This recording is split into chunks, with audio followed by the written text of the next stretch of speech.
আমরা এখন স্বদেশি ধাবায় দোল খেতে ব্যস্ত। নতুন বছরে সেরকম কোথাও এখনও যাওয়া হয়ে ওঠেনি, তাই চটজলদি একটা ডিসিশন আমরা নিলাম যে না, চলো আপাতত ডিনারটা করে আসি স্বদেশি ধাবা থেকে।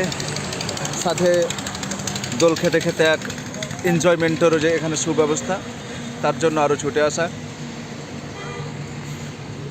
বাহারি লাইটের যে মন কাড়া সাদৃশ্য, সেটা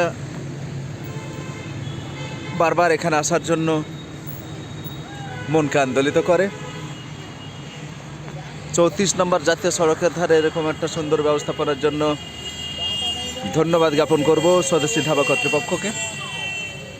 আমার সাথে আমার সখী, কেমন লাগছে তোমাকে বলো? আলহামদুলিল্লাহ, অনেক ভালো লাগছে। আর সব থেকে বেশি ভালো লাগছে আমি আমার প্রিয়র সঙ্গে এসেছি ঘুরতে, তাই থ্যাংক ইউ।